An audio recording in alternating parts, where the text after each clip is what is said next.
When large jobs require moving massive amounts of snow, get the work done quickly and efficiently with the Western Pile Driver and all-new Pile Driver XL pusher plows, both featuring Trace Edge technology.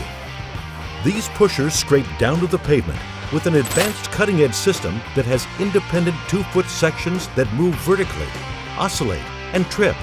Get more jobs done faster with the Western Pile Driver lineup of pusher plows. Mike Bott from Frost Solutions, one of the owners of the company. What we do is provide a mini weather station to give you a tailored forecast to those particular locations so you know where and when and what to do in those parts of town. You know there's 2 or 3 or 4 or 5 different ways that people can experience tremendous value having a technology like this.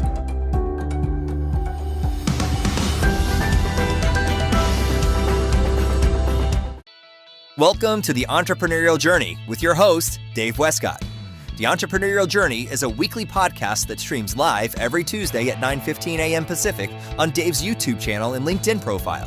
Now here's Dave with this week's episode. Good morning and welcome to the Entrepreneurial Journey. I'm your host, Dave Westcott, and I've got with me special guest Michael Sloopka. Now, this is one show that I have been excited about for many, many months. I had the privilege of hearing Michael speak at the SIMA Symposium in Pittsburgh, Pennsylvania this summer. And I have to tell you that I was taking notes faster than you can shake a stick at. He is a negotiating coach, a negotiating skills trainer, a speaker, and a professional negotiator. In fact, I was slightly nervous to get on the call with him this morning because I didn't know what he was going to negotiate me out of. Michael, good morning. Morning, Dave.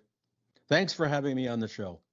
Oh man, I'm so glad that you are here. I mean, I'm not kidding you. And I love the show, but I'm not kidding you that you are one of, I think at the symposium, I can't think of another speaker that I enjoyed more. And in fact, I can't think of one, to be perfectly honest with you. No, I love negotiating. I love what you were talking about. We have a lot of entrepreneurs on the show, and I know that we can talk about, negotiating a hostage, or we might be able to talk about negotiating the purchase of a vehicle. But I think a lot of entrepreneurs, at least in my opinion, struggle with sales. And I think that, sales and negotiating with clients is one of the places that a lot of people get stuck. But before we get there, can you share a little bit about yourself and how you got here and how you even became a negotiator? Yeah, I'm born and raised in a city called Guelph, Ontario. Started my business career in classic consumer packaged goods. Worked for some great companies, Frito-Lay, PepsiCo, NutraSweet, which was owned by Monsanto. Moved progressively through sales, marketing, general management, and senior levels. And Dave, the one thing I want to say is I had some great mentors in my career at those corporations. And I think that's something that's really missing in a lot of businesses today, whether they be entrepreneurial small businesses, medium-sized, or even large businesses. So I was very blessed to have some great mentors who exposed me to some great learning, introduced me to some challenging situations, made me rehearse, made me practice, and made me become very well prepared. I got into my own business about 30 years ago. Interesting story. I was president of NutraSweet Canada at that point in time, and I had a customer who became very interested in how my sales and marketing team worked. And this president was president of a large beverage company.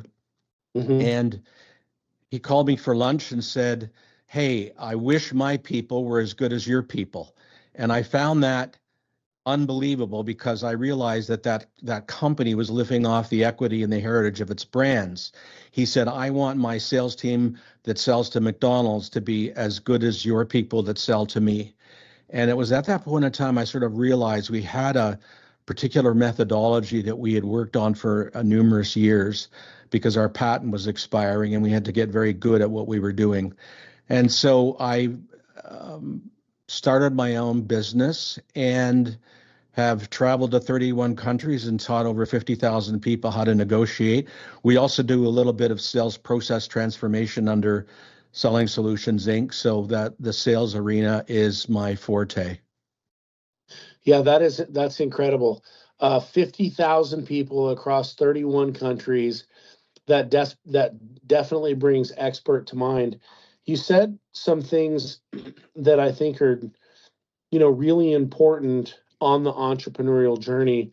One of them was mentors. And I think a lot of people get stuck in the mentor world. Like, how do I pick them? Who are they? Who should they be? I guess, how do you go about finding a mentor? Yeah, that's a great question. So the first tip is most of the mentors I had, and there was about 8 of them across those different corporations. Initially, Dave, sometimes you're not going to like your mentor. They're difficult, they're demanding, they have high expectations. The relationship can be challenging. So I think you need to find somebody. That word mentor is loosely thrown around today. I think you need to find somebody in the community or through a peer-to-peer organization like Entrepreneurs Organization or a Chamber of Commerce, where it's somebody that you legitimately respect that also has legitimate competency. I think one of the problems with mentorship is the person that's mentoring may not have legitimate competency to provide advice on what the entrepreneur should do. And some mentors that are really good might not make themselves available, Dave. They might be very busy. They might have demands in their own business that says, listen, I really can't help you out. But my advice is to find somebody. You can use things like LinkedIn or, again, chambers of commerce, and find somebody who you respect, who's been through some challenges personally and professionally, and that can actually teach you something. Mentorship is not just about friendships and relationships. It's really about the ability to teach somebody process and skills. I love that. I think the big line and the big takeaway that I'm going to pull from that is you may not like your mentor. Well, I when I started, I would have to say that all 7 of them were extremely difficult and challenging for me, and I didn't like a lot of the feedback. I didn't like a lot of the guidance. I made some mistakes when I was in my career, and I've also run entrepreneurial businesses with my sons, and I've been a franchisor and a franchisee, so I know all about those scenarios. But when you look at a mentor, try to find somebody where you have that ability to respect one another. Yeah. But it's not going to be easy. And if the mentor isn't challenging you, find another mentor. I love that. So the mentor is engaged. Another thing that you mentioned was plan, rehearse, practice. I hear get organized. What I think about there, and I'm not going to make this a political show because I don't go into the politics, but I can remember during the presidential campaign in the United States with Hillary Clinton and Donald Trump, and it would seem to me that Hillary Clinton was so very prepared for her speeches, for her questions. It seemed that she was so very organized, very, well put together. And I was always impressed by that. And then I would listen to Mr. Trump, and it was always like shotgun approach all over the place, kind of wild. And I didn't prefer that. And I'm not political. I'm not saying either way, but I love that plan, rehearse, practice. And I think so many entrepreneurs miss that. How has that made an impact on your business and on the mentoring and the coaching that you do today? Well, I think when I started, the reality of when you're young and start your business career, you really don't know what you don't know, and you don't really know what you're doing in spite of your education. I think the number one failing of entrepreneurs and business people And if you're running a big business, then sometimes you get to live off the luxury of having significant enough revenue that you can afford the mistakes. I would say the number one flaw of most of the people that are in my seminars, workshops, and coaching sessions is they do not plan and prepare properly. They don't, number one, they don't designate enough time up front. Most people wing it. Most people are unconsciously competent, and they put themselves in situations where if you don't do your research and you don't do your planning prior to any activity, I have clients that spend more time planning their vacation than they do planning a high value negotiation.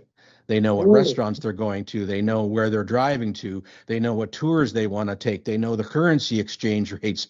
And if I ask them similar questions about planning for a negotiation, well, I don't know. We'll find out when we get there. And so that's something that's really has been ingrained in me. I think it can be taught to most people if you illustrate to them the downfalls of not planning and the mistakes that could be made. So the first thing that we teach everybody is how to plan and prepare for negotiation. The number one is to gather information. And with today's technology, there's no excuse, Dave. I mean, 20 years ago, you didn't have the availability of the internet and LinkedIn and Facebook and other places where you can gather your research. Most people don't know how to do a Google alert on a customer, a vendor, a supplier, or an industry. And these are all things where you can get information coming to you to prepare. So the first thing to admit is most entrepreneurs need to do a much better job of preparing and planning. And there are four aspects to that, which is one is to gather information and do your research, establish an opening position, what's your goal for the negotiation, and what's your desired outcome, and under what circumstances do you walk away. It's the single biggest failing of most negotiators in any kind of negotiation, whether it be high value commercial or even a personal negotiation. Man, I you know what? I love that. And, I was so excited for you to be on the show because I said, man, I'm going to learn from this guy on the show. This is some great one-on-one time. So I'm taking notes too. So I'm loving that. I really love what you said. Folks are spending more time planning their vacation, understanding what tours they're going to take, what, the currency exchanges, what hotels they're going to be in versus planning negotiations that have big impacts on their life and business. And, I really want this show to be as impactful as possible. I love what we do here on the Entrepreneurial Journey. It's all about helping the entrepreneur. You shared 4 great tips, gather information, set the goal, understand what your outcome is, and know when you're going to walk away is basically what I took. That's the starting point for negotiation. As we talk about sales, do you consider a sales meeting with a potential client the start of the negotiation, or am I off there? No, I think anytime you're engaged with another person, whether that be digitally, whether it be through email, on a telephone call, or whether it be in person, anytime you're engaged with another person in your personal, social, or your business life, there could be a negotiation involved. To me, it's not really the start of it. To me, I would use that as what we call blueprinting and profiling, which is the information gathering stage. You can learn about the type of person they are, their attention to detail. I prefer that all high value negotiations be done in person. Now, I realize people can't jump on a plane and go somewhere and have thousands of dollars of cost to it, but all high value negotiations should be done in person because you get to read body language, you get to see all kinds of things, you get to listen. What's really important about body language isn't so much how a person is sitting or what their behavior is. What's important is how they change their body language when you say something they agree or don't agree with. So your question was, is meeting, if I were a salesperson and I was meeting with a customer, is that the start of the negotiation? No, it's the start of information gathering. And from that, you're determining how you're going to anchor and position your negotiations. Most people go into their negotiations, and again, Dave, this is whether the negotiation is 6 months, 6 weeks, 6 days, 6 hours, or 6 minutes. It doesn't change the need to prepare and plan. And that's really a critical element. I would not develop an opening negotiating position. I wouldn't give someone a price on anything. If I got a phone call and I was in sales and said, give me a quote, and you probably know how I feel about the word quote, on snow and ice removal for the 2024 winter season, I wouldn't give them that quote until I was absolutely sure I had as much information as I could to put a competitive price proposal in front of that potential client. Now, notice I use the word price proposal versus quote. The word quote tends to commoditize things. I think it's a terrible term. Now, when I teach buyers how to negotiate, the first thing I teach them is to use the word quote to commoditize an industry or a specialized service. So if I'm getting my air conditioner replaced, if I'm getting an air handler replaced in my condominium, I'll invite 3 HVAC vendors to come and give me a price for what I'm looking for. And then from that, I'll decide things like warranty, service, reputation, the brand, all of those kinds of factors go into the negotiation. That's awesome. I would love to just do an internship with you. It's so much fun. Everything you say, I love it.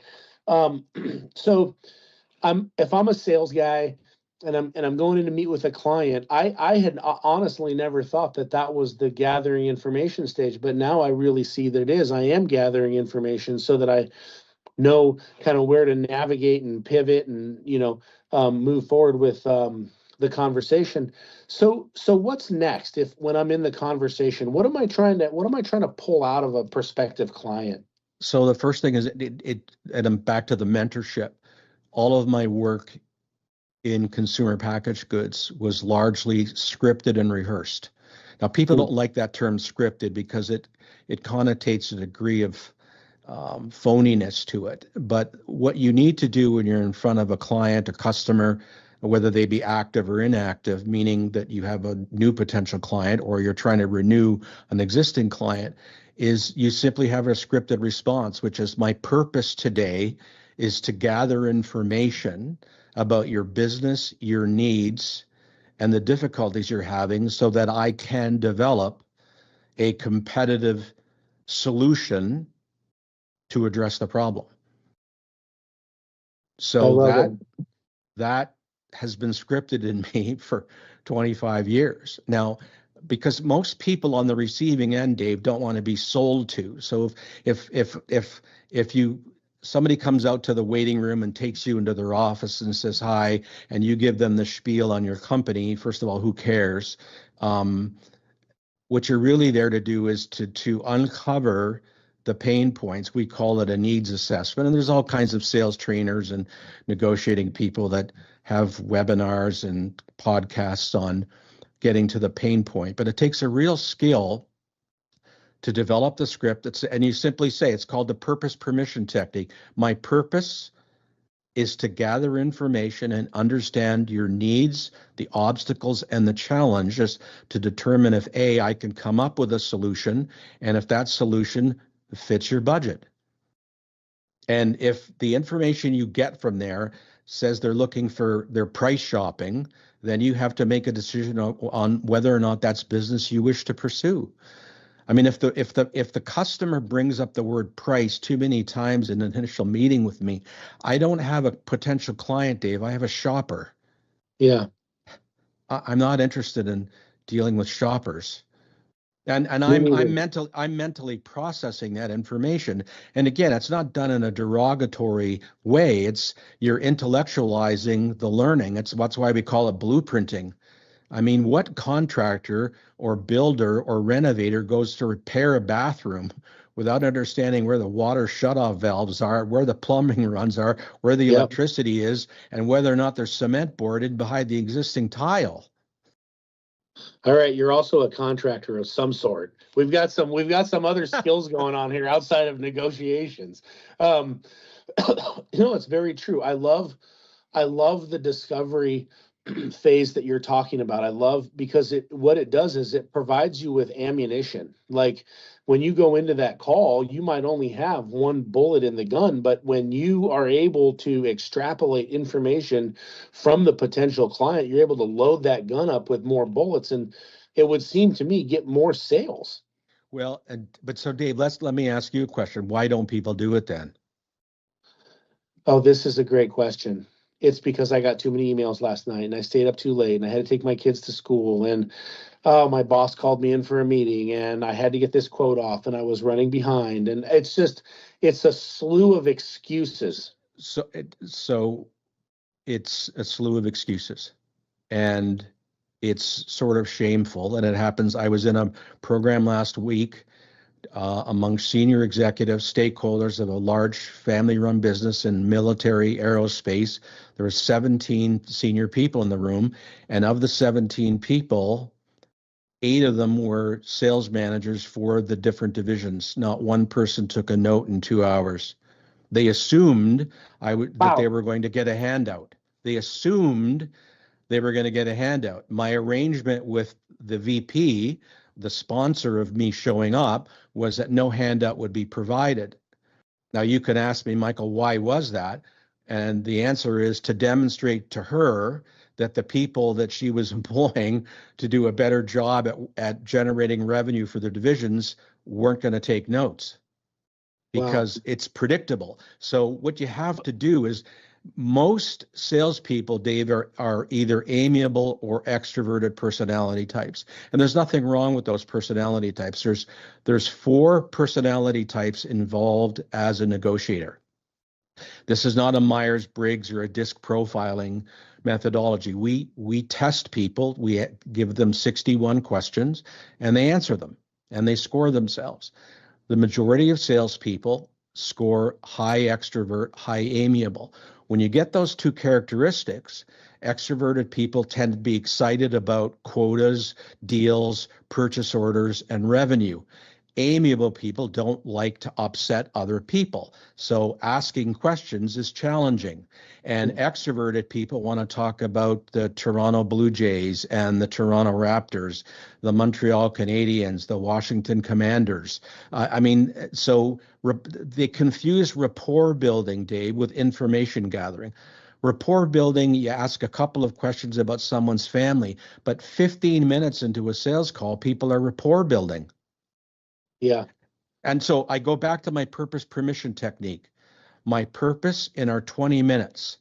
And it's important to remind that person how much time they're going to need to invest. And I don't even like using the word spend.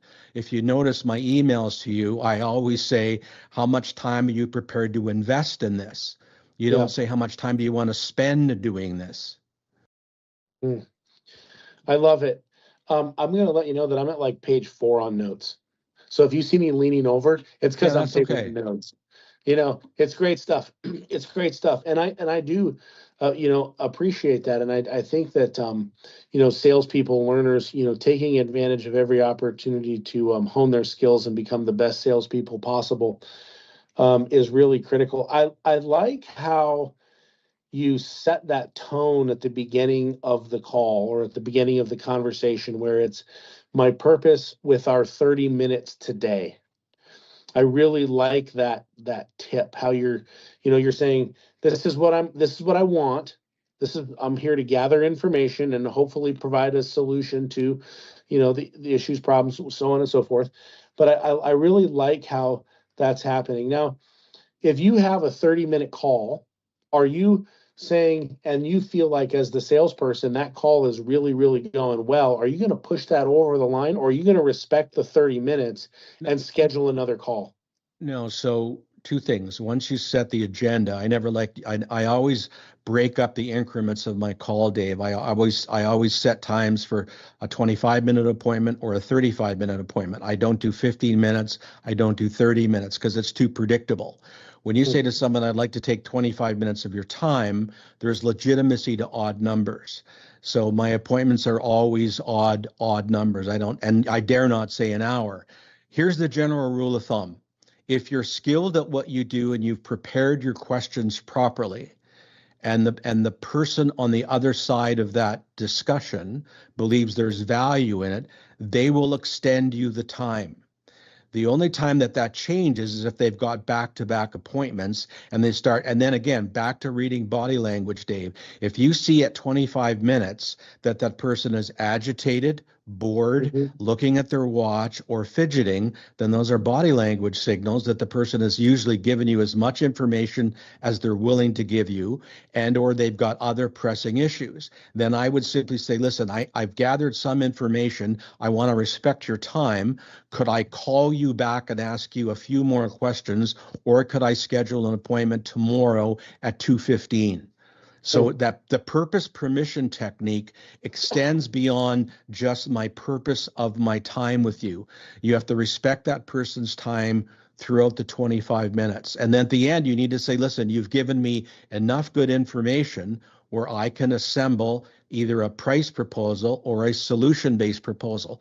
Remember, there are two different things. A price-based proposal is done to a customer or a client who's focused on cost savings, cost of goods, pricing, not so much value. A solution-based proposal is if you've identified something that the customer or client hasn't thought about that you can help them with. And again, even if the customer keeps using the word quote, all of the documentation that we edit for our clients says price proposal or solution-based proposal. And last week, I go back to that client I was with. Now, this is a company that makes precision parts for the aeronautics industry. Okay. How could you possibly use the word quotation for a precision part to Boeing? Right. Of all companies that needs to spend more time on quality parts from subcontractors. They're in your backyards or close to your backyard. No, it's true. I love the proposal, and I think staying away from the quote is really, really important. I love that. And let me tell you why, Dave, because the word proposal actually implies flexibility. So what I say to somebody, if someone shows body language where they go, oh my God, your price is too high, or they write you back an email, you're going to have to sharpen your pencil, Michael. This price is like way too high. I always say, perhaps there's some flexibility in our price proposal. Would you consider a 2-year supply agreement? Would you consider bundling some additional products? And in your industry, it would be, would you consider summer maintenance? Would you consider parking lot sweeping? Would you consider signage maintenance? There's so many things that you can include. So make any concessions pay for themselves. So I always imply flexibility. I may not make a concession on price, Dave. What I may do is I may add value. In other words, I teach people to try to keep price integrity, but I would get them to include something that was of value to the customer. Because the moment you lower your price, Dave, the start for next year's negotiation is the lower price that you just gave someone. Yes. You know, I love all types of people, but I'll tell you that in my franchise business, one of the things that I heard from franchisees was that in my franchise business, they designed backyards and swimming pools, but outdoor living spaces. And one of the things that I heard was that in every market, every franchisee pretty much hated to get a bid request from an East Indian. Like they just hated it. They wanted to turn it down. And they said it was because they never won the job. And it was because, they just didn't like to negotiate. And I have a different philosophy where I love working with the East Indian people. I love working with the people from India. And I would say that my close rate is probably close to 95, 96% when dealing with that group of people. And I think it's because they want to negotiate. They want to negotiate everything. I love what you've said about the proposal, because the proposal does say this is flexible. And I believe that if you go into the negotiation knowing that they're going to negotiate, then you've got a very high chance to win the business because you are willing and flexible in that situation. And I think there's a big miss when service-based business owners or salespeople don't want to work with a particular ethnic group because they think that they're difficult to work with. Let's talk about two things. One is never make a concession until the customer throws up an objection about price. And then the script again, I'm back to my training. Yep. The term that must be used is perhaps there's some flexibility in our pricing proposal. Would you consider XYZ? Has to be scripted. If you make an error in your scripting, it'll turn into a monetary negotiation. Now let's talk about cultural negotiations, having been in 31 countries. Now I speak English only. Many of my clients in South America or other jurisdictions have simultaneous translation. So what I will say to your listeners and the entrepreneurs, because we live in a multicultural society, is that there are cultural nuances. There are cultural nuances, and those must be respected and understood.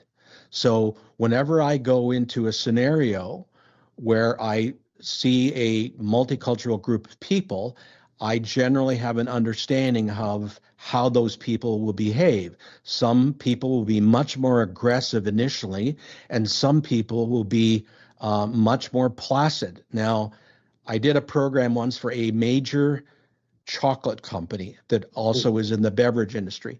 And there were two people that were husband and wife in that seminar.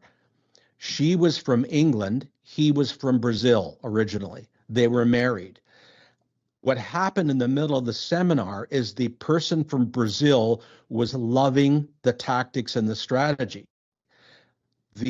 His partner from England was clearly uncomfortable. In fact, her complexion changed when she felt something was too aggressive.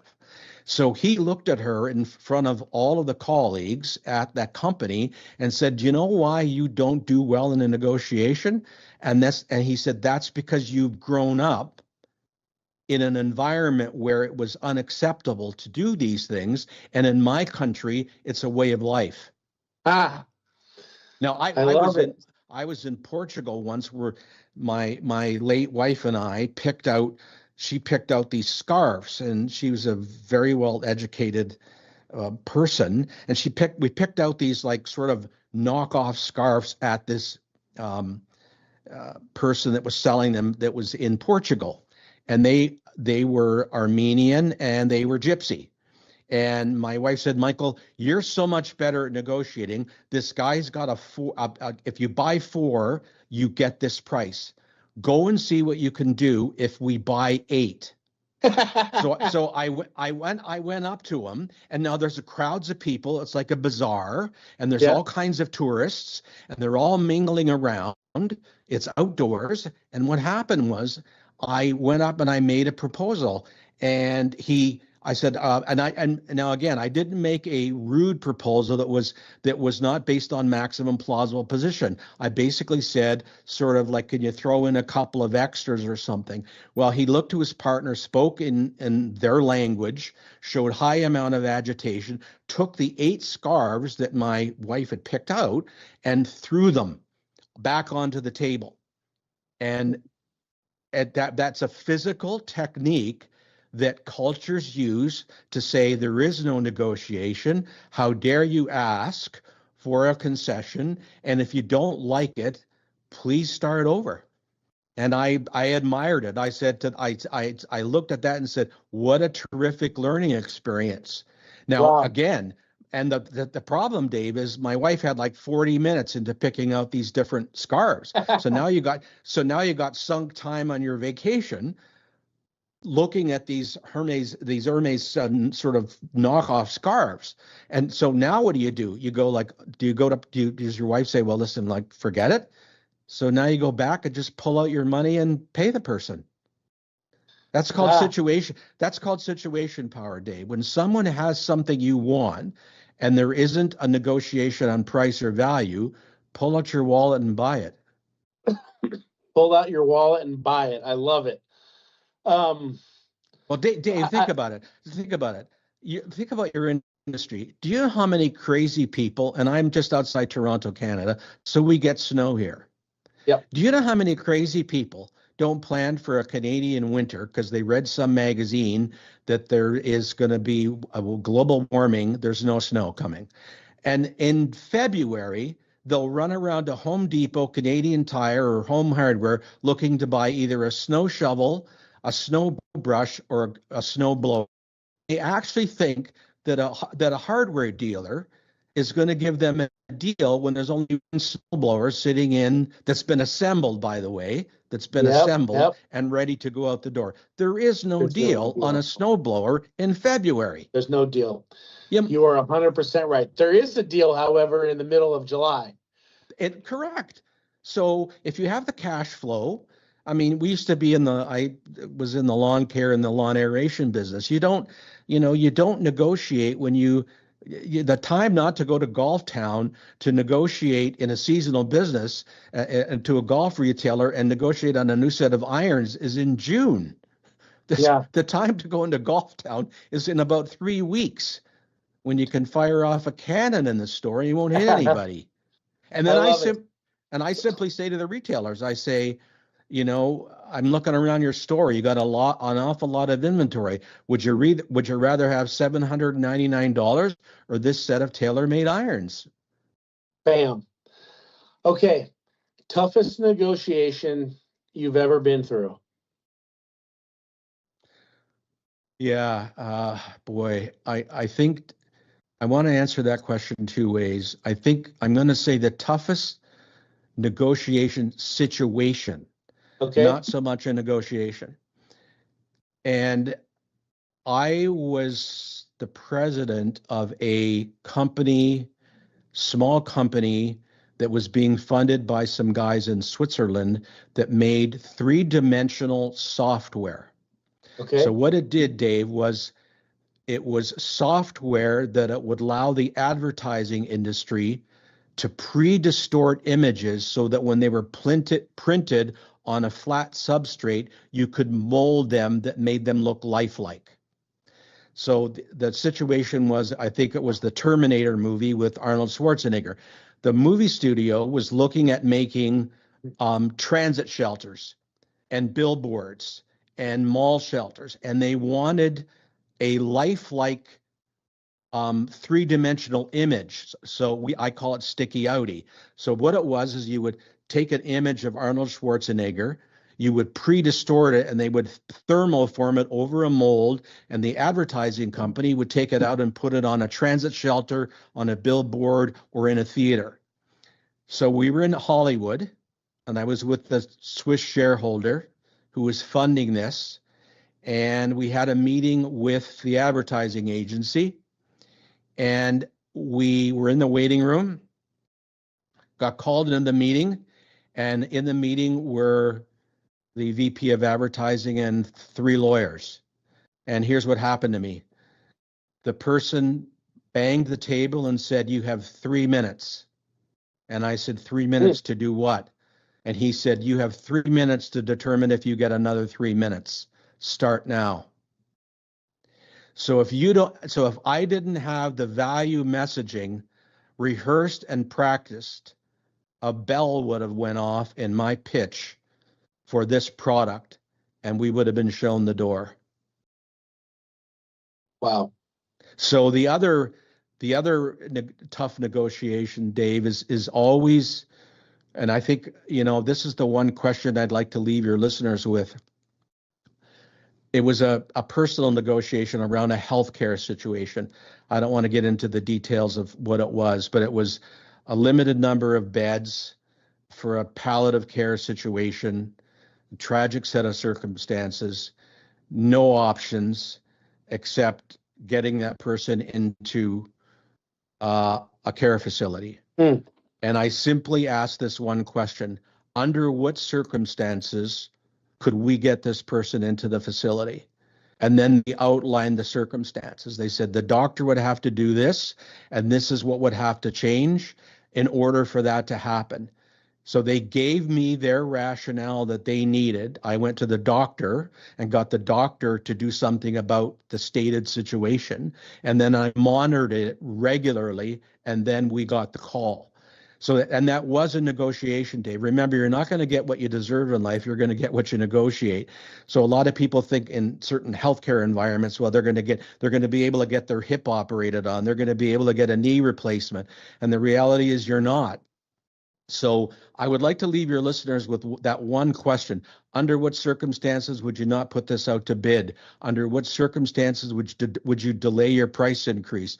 Under what circumstances could we get you to show up to work on time? Under what circumstances could we get you to keep the facility clean? Under what circumstances could we get you to clean up your bedroom? And then stop talking. And I think that's the other flaw with extrovert, amiable salespeople, Dave, is they cannot stand silence. So when there's silence, they start talking over themselves. So just ask the under what circumstances question. Under what circumstances have you ever paid a premium price? Under what circumstances have you ever signed a 2-year supply agreement? And stop talking and let them give you the criteria. I love it. I love it. I love it. I think that is absolutely phenomenal information. And Dave, I just would like, and sorry for interrupting, but no. This, all of it comes back to preparation, Dave, and rehearsal. Like for this podcast, I got like 4 hours of sleep last night because I'm rehearsing in my mind what you're likely to ask me, and then thinking about what the most beneficial things I could provide to entrepreneurs. And then I'm preparing this morning, Eastern Standard Time, for a podcast with notes. And again, if you don't have the scripting prepared, and the fear of asking question, Dave, it resides in the person who needs to ask the question, not in the recipient of the question. And that's something that salespeople need to overcome. They're so worried about the reaction of the other party. What's the worst that's going to happen? Someone's going to say no. Yep. No, it's true. One, I thank you for the preparation you put into the show because it's been fabulous thus far. I really like this quote. You're not going to get what you deserve. You're going to get what you negotiate. I mean, that's got to be on a billboard in the back of a T-shirt. Well, I mean, I think some of my competitors might use that terminology. My own trademarked quote is everything is negotiable except not negotiating. But back to the preparation thing, I have a slide I put up with everybody that says we never have enough time to do things right, but we always have time to do them over. Now think about that. Right. Yeah. So someone says, "Oh, I'm in a hurry. I gotta go." And I go, well, wait a second. Let me talk about your. No, I gotta run. There's traffic on the 401. So I always say we never have enough time to do things right, but we always have time to do them over. I love it. We're getting close to time, so I want to keep that in mind. What are some key strategies and tips for preparing for negotiations to ensure that if you are negotiating, you get the best possible outcome? First is develop a simple portfolio of pre-prepared questions. In other words, all of my questions fall into categories. So I have pre-prepared financial questions, like, someone's budget. I pre-prepare what are your needs, what are your wants. There's two different things. The other one is decision-making authority. Many times salespeople deal with people who can only say no but can't say yes. And they spend no time getting around gatekeepers whose job it is to keep people from the real decision maker. Well, I have two simple questions that I teach people to ask that help you discern who is involved in the decision make. What is the decision making process? Who other than yourself will be involved in making the decision? And who other than yourself will be involved in influencing the decision? And those are critical questions, Dave, because you cannot ask them in a way that removes that person from the equation. That's why I say who other than yourself. You're giving that person credit for being involved. And if someone says, well, it's my boss, then I say, well, what are the opportunities that you and I can get together with that person for me to do a presentation? So the goal is to get the person to identify the people that will be influencing it. And Dave, this is a particularly true in your industry. It might be a property manager that you perceive to be involved in making the decision, but maybe they're just an influencer. It might be a financial person who's taking a look at the numbers. And the financial person might say, this is what we've got in the budget for snow and ice management. And then the property manager says, yeah, but I don't want to deal with all the complaints all winter long. So, I mean, the industry, no matter what industry it is, Dave, when you've got these questions ready, you could help that person help themselves, and you'll be able to anchor to get the best possible outcome. I mean, I don't win. The goal is not to win the negotiations, Dave. That's why the definition of, like, what is a negotiation? What's the it's a satisfactory exchange without giving away more than you need to, or it's the essence of progress. So I don't go into negotiations win-lose. I go in win-win. And if you're not positioning it as the other side benefits as much as you do, then you're headed for a win-lose outcome. And that's okay in a transactional negotiation. That's okay when I negotiate with a cell phone company or my bank, because I don't care, because there's lots of options and I'm never going to see my account manager again. But if I'm dealing with a repeat client, I need to be very careful about win-lose. So true. So true. I only have one final question, and it's, what did I not ask you that I should have? And I've never asked anybody that question before. I would say the one thing that you didn't ask is, what is the single most beneficial, applicable tip that a listener to this podcast could take away and apply within minutes after listening to the podcast? Okay, that's my final question. What is it? And I'm going to circle back, and I'm going to say that it's anytime you're struggling, it's really to ask the under what circumstance question, and substitute whatever's bothering you. Start with what's bothering you, which is the selling cycle's too long. There's a problem with the relationship. There's a disagreement, and the same thing could be in your personal life. Under what circumstances, and substitute whatever's bothering you, and then ask that question of that person. Try to get the other person's opening negotiating position is the single biggest takeaway. What are you looking to, the questions like, what are you looking to achieve? What kind of numbers are we talking about? Whenever I'm involved in a conversation with a significant other, remember, Dave, arguing intensifies people's desire to prove themselves right. So your job in all of this is to try to get the other side's opening position, and to keep refining that. And that's the takeaway. And it's the questioning technique that entrepreneurs need to get much better at, regardless of their experience level. Man, Michael, you are fantastic. I mean, just the knowledge and the gems that I have pulled from this show is just incredible. So here's an offer. Okay. Or a proposal. Yes. We should do more shows, and we should pick. So remember that there's interdependent variables and moving parts involved in a negotiation. We've covered about 4% of them. So what we should do is we should take a couple of topics, and we should talk about price.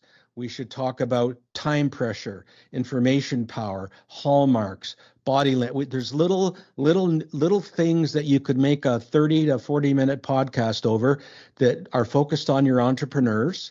And we should do a second or a third installment. You know what? We're going to do that. As soon as we get off the call, we're going to book a couple of more shows. And I think it's been absolutely phenomenal. I love it. I love what you have to share with our audience. And I think that what you have to offer is incredible. So for anybody listening out there, the negotiating coach, this is the guy. You got to connect with him. It's worth it. It's worth every penny to spend some time with him. He has all sorts of consulting packages. I'm not going to go into what he has. That's for him. But I think that if you are out there and you are an entrepreneur, do yourself a favor. Get with Michael. He is absolutely world class. Just like at the symposium, blew my mind, blows it again here today. Michael, how can the audience get in touch with you? What is the best way for them to reach out? So to email me directly, which is my name, it's michael@sloopka.com.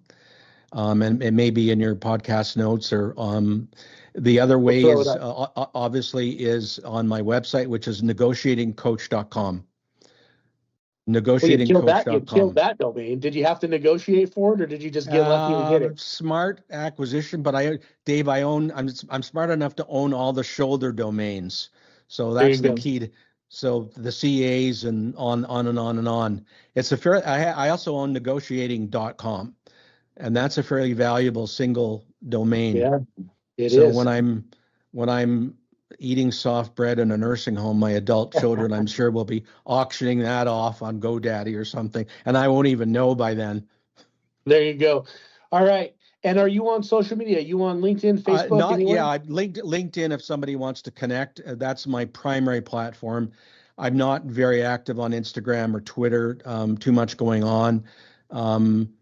There's some articles on my website that will be helpful, but we do have coaching packages, and we also have digital products, because I know that not everybody can afford to go to a program or book me for an in-house thing, and might be an entrepreneur that just needs help with price negotiations. So we have different levels of coaching packages. And then I also have digital products, which are ebooks and some audio learning that will help people with what to say and how to say it.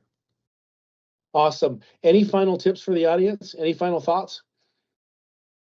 No, I think we've given them lots of nuggets. And one of the things I try not to do is overwhelm people with too many things coming at them at the same time. Yeah, it's been a fantastic show. We've kept it on point. We've kept it where it needed to be. Listen, if you're in the audience today, I'm going to say it one more time. Do yourself a favor and get with the Negotiating Coach. It's a world-class organization, best of the best. I love every minute that I get to hear Michael speak. It's absolutely incredible. I'm your host, Dave Westcott. Follow me on LinkedIn, Facebook, Instagram, anywhere where it's social, I'm hanging out. If you liked this show, give us a like, give us a share. 9:15 a.m. Pacific Standard Time. Every single Tuesday, we are back and we are at it. And listen, drop your comments into the comment box and I'll respond to them. And I'll say it one more time. Do yourself a favor and get with Michael. You will not be disappointed. It's going to be much better than the show was, because you're going to get the real help, the real support, and the real tips and tricks that you need to take your business to the next level. Michael, thank you so much for being a guest. You've been absolutely phenomenal. Dave, thanks very much. Thank you, and a shout out to your sponsors as well, and the people that help with the staff and the support group that put the show together. I appreciate the time. Yes, we love our sponsors. Thank you, Western. Thank you, Frost, and thank you, Ralph, behind the scenes making it all happen. We love you, buddy. And that's it for today. We'll see you next week. Mike Bott from Frost Solutions, one of the owners of the company.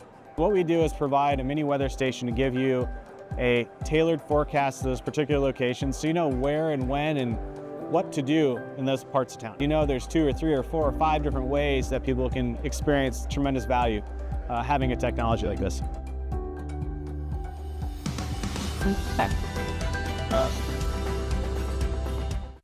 Introducing the all-new Western Enforcer V-Plow. Engineered with all the features, efficiency, and performance of full-size Western V-Plows, built specifically for your half-ton truck. For more information, visit westernplows.com.